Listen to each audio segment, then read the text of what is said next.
Hello everyone.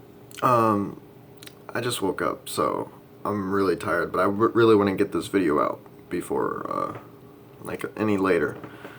So, this video, well, before I say that, I want to talk about, how much support I've been getting, how much love I'm getting from everyone, and it's amazing.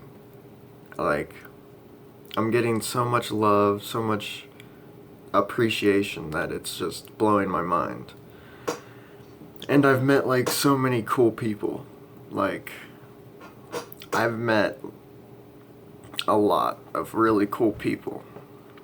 And I've talked to so many people, like so many of you guys. I've talked to so many of you. And it's just awesome. Like, there's so many cool people out in the world that, especially people who watch my videos. So I just want to thank everyone for being so supportive for me and like everything like that. So yeah, thank you. This video is going to be about the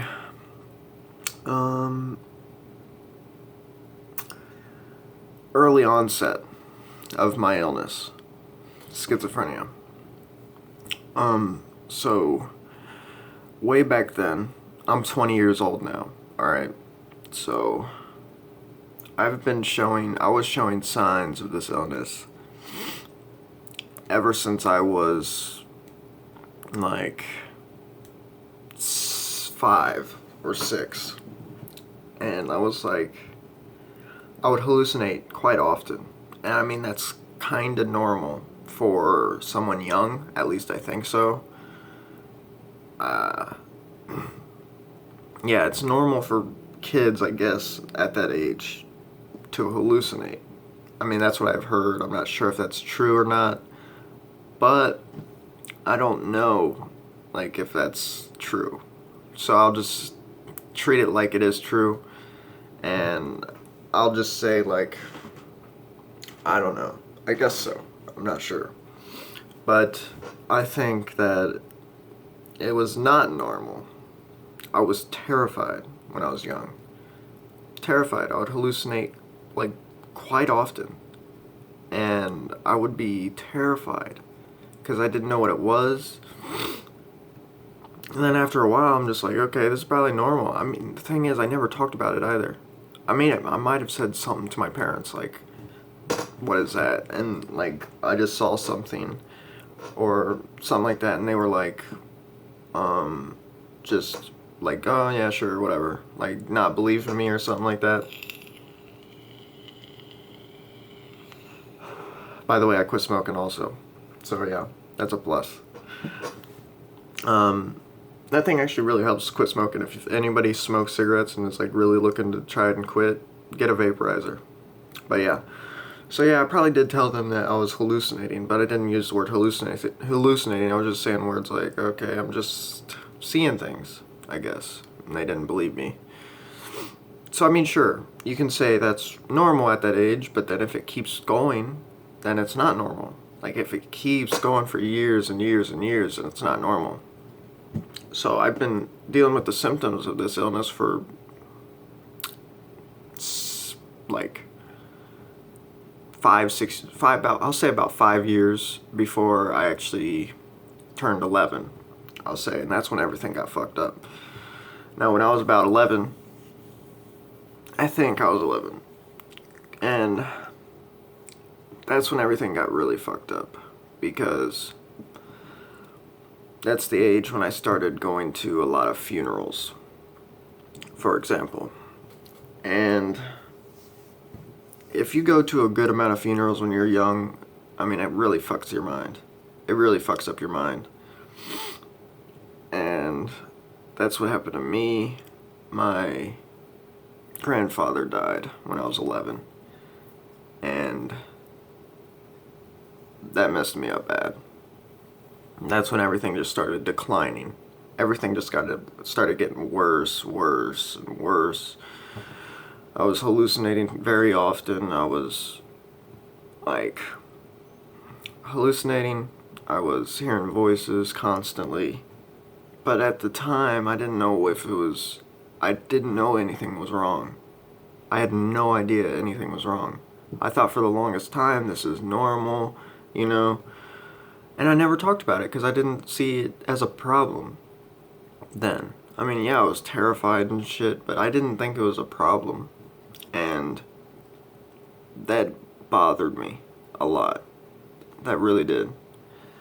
Just the illness itself is just, it's bothering. It bothers you. But I've learned how to deal with it a lot better. And at that time, I'll just say around 11, that's when everything was fucked. And I thought, like, nothing of it. Didn't think anything of it. I was just, my mind was gone at that age. I probably went to about 10 funerals when I was 11, 12. So I lost a lot of my family then. So that probably played a big part. But, I don't know, it's what you gotta deal with. You gotta deal with everyone dying around you. So yeah, I haven't been to a funeral in a long time. Last time I went to a funeral was with my old friend that he died. And yeah, that one was bad. That one was bad. So funerals really messed me up. I'll say that for sure. Funerals messed me up. But so then when I started showing the negative signs, the negative symptoms of the illness, I was probably in middle school. I don't know what age I was in middle school. About 7th or 8th grade in America. That's, I don't know what age that is. But that's when I started getting severely depressed. Severely. Like, I would go to school. I would just put my head down like this all day. And I would hallucinate also. And I was hallucinating. I was sad, depressed, lost interest in every single thing that I was involved in. Lost interest in everything. I loved playing sports for the longest time. I really loved it. I loved playing sports. Sports was what I was really good at also. I was really good at it. And I loved it. I did. And then what schizophrenia likes to do makes you lose interest in everything. Especially, well, with negative symptoms, for sure. And it just made me lose interest in everything. Lost interest in school, lost interest in sports. I just stopped. I was like done with everything. I lost interest in every single thing that I was involved in. And that, I wouldn't do anything. Especially in school, when I was in 7th or 8th grade, I didn't do anything. And I was smart. I'm really smart. Still, I'm really smart. And I'm going to go back and get my GED, which I'm really proud of, and I'm really happy, because it's going to be easy. But I just love learning. I love learning. So I'll give some advice to people who are dealing with the early onsets of this illness. From my personal experience, I was in the hospital quite a lot also, and you got to learn how to deal with the symptoms. That is how you will succeed with this illness, and you will think, oh, this isn't that bad, this illness isn't that bad. I honestly don't think the illness is that bad. I mean, it's a bad illness, right? But it's, I don't know. I just, instead of just thinking, oh man, this illness sucks, this illness sucks, this illness sucks, like I hate my life, how am I going to live with this illness for the rest of my life? That's the thing. You have to. So, look at the positives of the illness. There is a positive and a negative in everything. And what I've learned from this illness, that I am so much different than normal people. And I think differently. I see the world a lot differently. Schizophrenics see the world so much differently than normal people do. What you gotta do is just embrace the illness as a part of you. That's all you have to do. Don't see it as like something so bad. Like, just make it a part of you. Embrace it. And just learn how to deal with the symptoms. That's what I've done. All I do, I try to put myself in the most comfortable situations possible.